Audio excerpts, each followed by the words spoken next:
Ẹ kú dédé àsìkò gbogbo tí ẹ ti ń gbọ́ mi lé lóko tàbí lẹ́yìn òde, jẹ́ kí a gbàdúrà. Bàbá wa, olùfẹ́ wa wọn, alátìlẹ́yìn wa, igi lẹ́yìn ọgbà wa, gbogbo ìyìn àti ọlá ní forúkọ yín fún àǹfààní ńlá tí ẹ fún wa láti tún rí ọjọ́ àìkú mìíràn nínú oṣù oore ọ̀fẹ́ oṣù karùn-ún. Gbogbo ìyìn àti ọlá ní forúkọ yín, ẹ̀yin ọba ìkó àìsà tí ẹ fi àánú pa wá mọ́. Ọ̀rọ̀ tí a ò gbéyàwó lè ní kó ṣe ayé ọkàn àti ara wa ní rere, kó má ṣe lòdì sí wa ní ọjọ́ ìdájọ́, nítorí tí a gbàdúrà lórúkọ Jésù Kristi Olúwa wa. Àmín. Ìwé ọ̀run ṣíṣí tí a tẹ olùṣọ́ àgùntàn Enoch Adéjàre Adébóyè kọ ní ọjọ́ àìkú ọjọ́ 11 oṣù karùn-ún. Àkòrí tí a ò gbéyàwó sọ pé àkókò Ọlọ́run. Àkókò Ọlọ́run. Wọ́n mú àkọ́sórí wa nínú ìwé Genesis orí ìkejìdínlógún ẹsẹ̀ ìkẹrìnlá. Genesis orí ìkejìdínlógún ẹsẹ̀ ìkẹrìnlá. Ǹjẹ́ ohunkóhun wà tí ó ṣòro fún Ọlọ́run? Èmi yóò padà tọ̀ ọ́ wá ní ìwòye àmọ́dún. Sarah yóò sì bí ọmọkùnrin.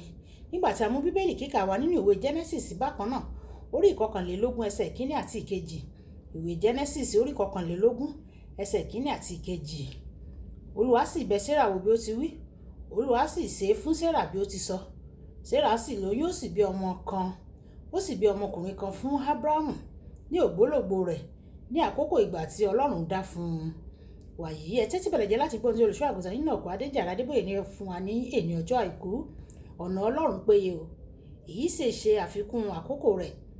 Ìwé Sámúẹ́lì kejì orí ìkejìlélógún ẹsẹ̀ ìkọkànlélọ́gbọ̀n. Nínú Genesis orí ìkejìlá ẹsẹ̀ ìkíní dé ìkẹta. Ó ṣe ìlérí fún Ábúráhámù pé nípasẹ̀ irú ọmọ rẹ̀ gbogbo ayé yóò di alábùkún fún. Ní àkókò yẹn Ábúráhámù kò ní ọmọ o, àti pé lẹ́yìn ọdún 25 lẹ́yìn náà ohunkóhun kò ṣẹlẹ̀. Àmọ́ ṣá ní ọjọ́ kan Ábúráhámù jókòó ní iwájú àgọ́ rẹ̀. Àsìkò tí ó ti yàn fún un sì dé o. Nínú Ìṣe àwọn Àpọ́stélì ní orí ìkejì ẹsẹ̀ ìkíní, Bíbélì sọ pé nígbà tí ọjọ́ Pẹ́ńtíkọ́sítì sì dé, Ọlọ́run kò ṣe ohunkóhun ní ìṣẹ́jú kan ó dín tàbí ó lé. Olùfẹ́, àkókò wà tí a ti yàn fún ìyanu rẹ. Nígbà tí ọjọ́ yẹn bá dé, ó lè máa dàbí pé ohun tó yàtọ̀ kan ti ṣẹlẹ̀ o, ṣùgbọ́n ìyanu rẹ kò ní rí ọ kọjá o. O lè kàn máa ṣe iṣẹ́ rẹ lọ gẹ́gẹ́ bí Ábúráhámù ti ṣe, tó jẹ́ pé ó jókòó ní iwájú àgọ́ rẹ̀. Àkókò tí a ti yàn fún Mósè ó bá nínú aginjù ibi tí ó ti ń ṣe iṣẹ́ darandaran nínú ìwé Ẹ́kísódù orí ìkẹta ẹsẹ̀ ìkíní. Bẹ́ẹ̀ ni àsìkò Pétérù dé nígbà tó dúró ní yàrá òkè. Ìṣe àwọn Àpọ́stélì orí ìkejì. Fún Sọ́ọ̀lù ti Tásísì, àsìkò rẹ̀ dé nígbà tó rìnrìn àjò láti lọ fa wàhálà. Ìṣe àwọn Àpọ́stélì orí ìkẹsàn-án. Mo gba ìsọtẹ́lẹ̀ kan ní ọdún 1961 pé màá rìnrìn àjò lọ sí ilẹ̀ òkèèrè lóòrèkóòrè.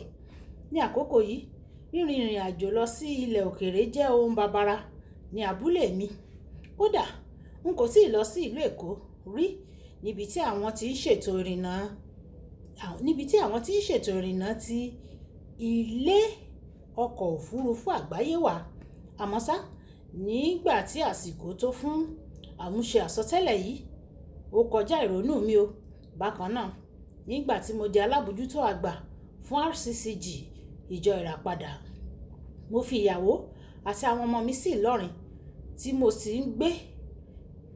Mo fi àwọn ìyàwó àti àwọn ọmọ mi sí ìlú Ìlọrin tí èmi sì ń gbé nínú yàrá kan ní Mùṣín.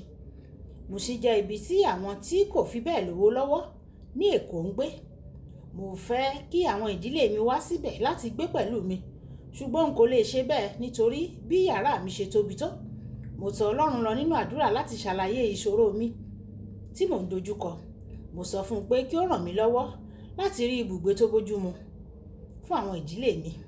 Ìdáhùn Ọlọ́run mi sì jẹ́ ìyàlẹ́nu. Ó sọ pé ọmọ mi, mo ti pinnu láti kọ́ ìlú fún ọ.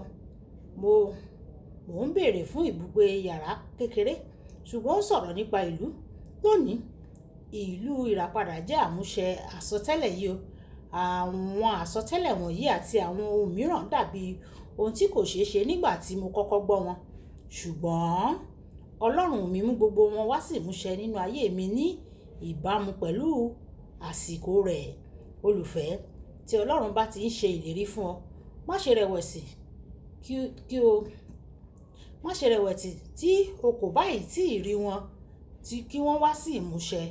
Ọlọ́run kì í ṣe òpùrọ́ o, tí ó bá ṣe ìlérí ó máa ṣe. Ìwé Númérì orí 23 ẹsẹ̀ 19. Dúró de àsìkò rẹ tó ti yàn. Kókó ọ̀rọ̀: dúró ṣinṣin nínú Ọlọ́run.